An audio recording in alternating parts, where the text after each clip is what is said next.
انتهت المباراة رسميا ما بين منتخب قطر ومنتخب سويسرا 1-1. منتخب قطر قدر يتعادل مع منتخب سويسرا في أولى مباريات الفرق المنتخبات العربية في كأس العالم.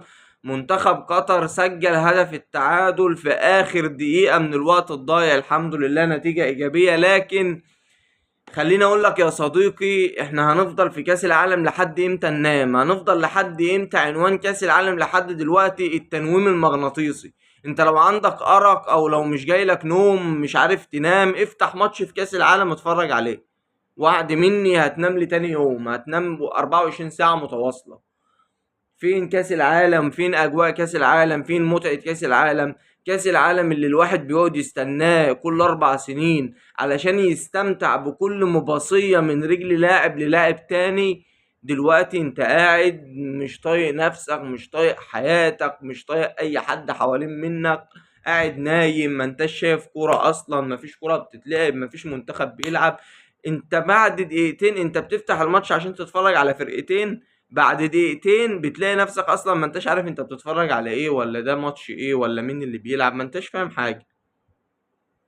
لكن شيء ايجابي جدا ان منتخب قطر بيتعادل في اولى المباريات مع منتخب سويسرا. وخليني اقول لحضراتكم ان منتخب سويسرا منتخب مش سهل خالص خالص، ومضيع الشوط الاولاني 3 4 كور لولا وجود، يعني التعادل ده ينسب لحارس مرمى منتخب قطر ابو ندى.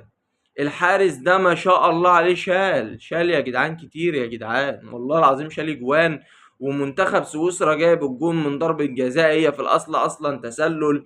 وليلة كده يا باشا، وفي احصائيات بتقول ان منتخب سويسرا منذ 13 كاس عالم، ولا مش عارف منذ 13 سنة في كاس العالم ما بيجروش ضربات جزاء. احصائيات غريبة وحاجات غريبة بتحصل في كاس العالم. انا نفسي اعرف كاس العالم ده احنا بنتفرج عليه ليه؟ انا والله العظيم بس اعمل ايه طيب؟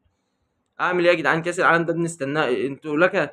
يعني تخيل معايا كده كاس العالم في 2022 في قطر كان عامل ازاي. يا عم سيبك من 2022 هنقول عشان كان في دولة عربية سيبك من، شوف كاس العالم 2018 كان عامل ازاي. شوف كاس العالم 2014 اللي خدته المانيا كان عامل ازاي.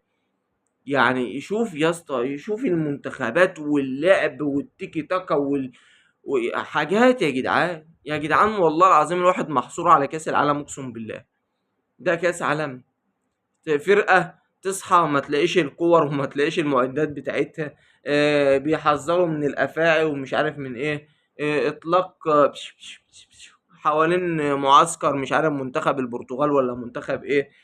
مش عارف ايه اللي بيحصل. انت بتتفرج على الماتش بتنام اصلا، انت نايم يعني صاحب فكرة ان الماتشات كاس العالم، ان كاس العالم اصلا يبقى موجود في الولايات المتحدة وموجود في كندا والمكسيك. شخص لا يفقه شيء عن كرة القدم، وأتوقعها من إنفانتينو. والله إنفانتينو الواحد بقى كرهك. حرفيا الواحد بقى كرهك يا أخي من بعد الحركة دي.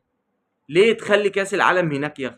ليه هتفرج على كأس العالم؟ أبدأ كأس العالم الساعة 10 بالليل، أنتهي الساعة 6 الصبح.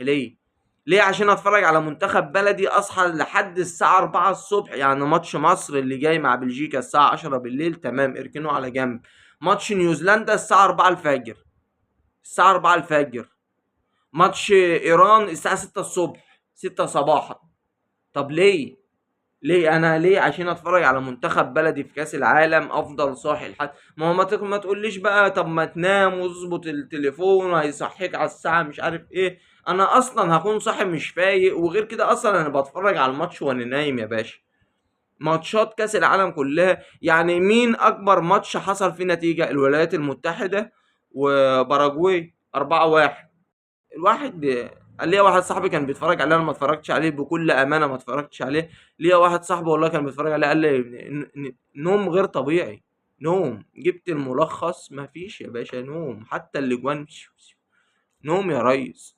نوم حرفيا. الماتش اللي ممكن كنت تشوف فيه كوره شويه التشيك وكوريا الجنوبيه، لان التشيك باغت كوريا الجنوبيه بهدف، فكوريا الجنوبيه بتحاول تسجل التعادل وبتحاول ترجع في النتيجه، فكان في لعب شويه، كان في حركه. انما لا لا لا لا، كاس العالم عليه العوض ومنه العوض السنه دي. وربنا يستر في ماتشات منتخب مصر ان شاء الله. منتخب قطر بيتعادل تعادل ايجابي مع منتخب سويسرا 1-1. الحمد لله الحمد لله، اول نتيجة ايجابية لاول منتخب عربي يلعب في كأس العالم. في انتظار منتخب المغرب، هيلعب كمان ساعة بالظبط.